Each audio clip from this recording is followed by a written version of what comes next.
ఇక కరీంనగర్ కోఆప్షన్ ఎన్నికల్లో BJP clean sweep, BRS కు గట్టి ఎదురుదెబ్బ. కేంద్ర మంత్రి బండి సంజయ్ మార్క్ పాలిటిక్స్ ఎన్నికల్లో చక్రం తిప్పిన వైనం.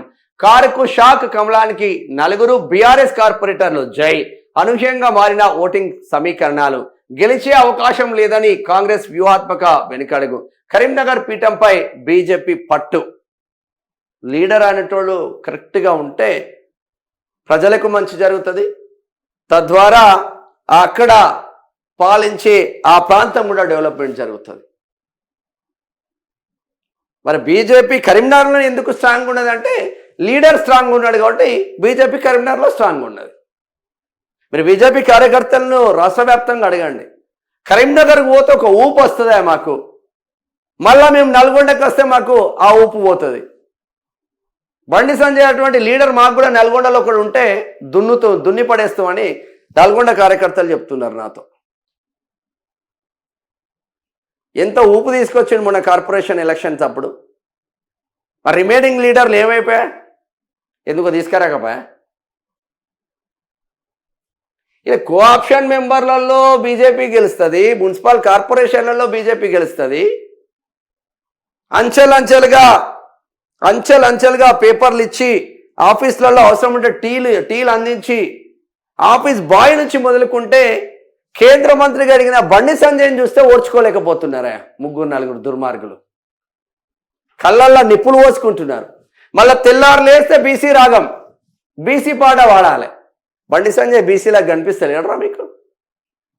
తెల్లారు లేస్తే బీసీ పాట వాడాలి, మళ్ళీ మనం బీసీ వాళ్ళ మీదే కుట్రలు చేయాలి.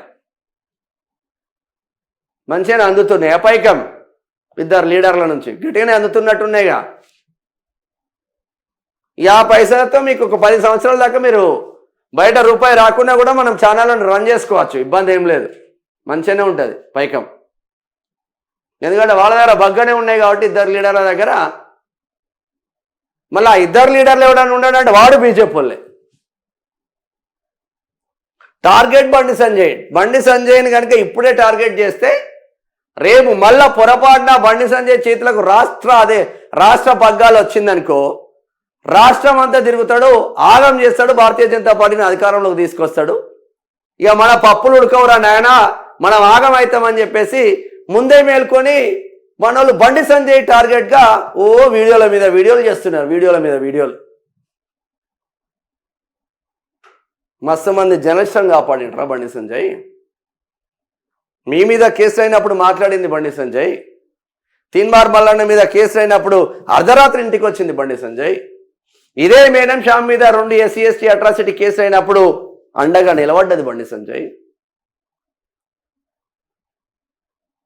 అరే ఎథిక్స్ మర్చిపోకూడదు రా నాయన. ఫస్ట్ ఆ ఎథిక్స్తోనే ఉన్నాడు కాబట్టి ఇప్పటికీ ఆయనే మున్సిపల్ ఆయనే కౌన్సిలర్గా ఉన్నప్పటి నుంచి, తర్వాత కార్పొరేటర్ కౌన్సిలర్గా ఉన్నప్పటి నుంచి ఆ సీటు బండి సంజయ్ ఎవరు చెప్తే వాళ్ళే గెలుస్తూ ఉన్నారు. అక్కడ ఆ ఎథిక్స్ ఉన్నది కాబట్టి ఆ స్థాయికి, కేంద్ర మంత్రి స్థాయికి ఎదిగిండు. మనలాగా ఇప్పటిదిప్పుడు మంగళం, ఏ ఎండకు ఆ గొడుగు పడితే మంగళం అంటే అంత పైకి రాకపో. అది ఏ ఎండ ఉండని, ఏ వాన ఉండని, ఏదాని ఉండని, నా జెండా కాషాయమే అని పట్టుకున్నాడు ఆయన. అందుగురించి ఆ స్థాయికి పోయిండు. ఇప్పటికైనా మారండి, మీకే మంచిది.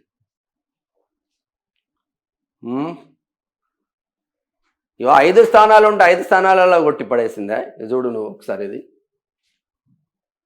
ఇవాళ రాకపోవచ్చు వార్త. ఇది కరీంనగర్ మున్సిపల్ కార్పొరేషన్ పరిధిలో జరిగిన కోఆప్షన్ సభ్యుల ఎన్నికల్లో భారతీయ జనతా పార్టీ సంచలన విజయం నమోదైంది. కేంద్ర మంత్రి బండి సంజయ్ కుమార్ వ్యూహాత్మక అడుగులతో మొత్తం 5 స్థానాలకు గాను 5 స్థానాలను బీజేపీ కైవసం చేసుకొని తన పట్టును నిరూపించుకుంది.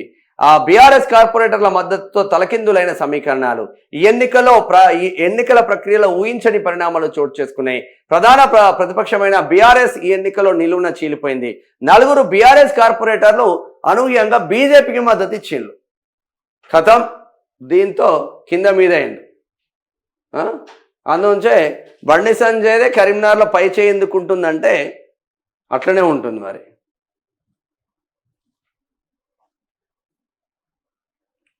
అభ్యర్థులకు మద్దతు ప్రకటించడంతో సమీకరణాలు మారిపోయాయి. దీంతో బీజేపీ అభ్యర్థుల బలం ఒక్కసారిగా 38కి చేరింది. ఓటింగ్ బలం లేదని గ్రహించిన బీఆర్ఎస్ శ్రేణులు డీలా పడగా గెలవలేమని ముందుగానే అంచనా వేసిన అధికార కాంగ్రెస్ పార్టీ ఎన్నికల ప్రక్రియకు దూరంగా ఉంది. ఎన్నికైన కోఆప్షన్ సభ్యులు వేరే. నందన్ కుమార్ బొమ్మకల్ ప్రాంతం, ముజీబ్ మైనార్టీ కార్యకర్త, బల్బీర్ సింగ్ చిగురు వెంకటమ్మ మాజీ కార్పొరేటర్ వాళ్ళు ఎన్నికైన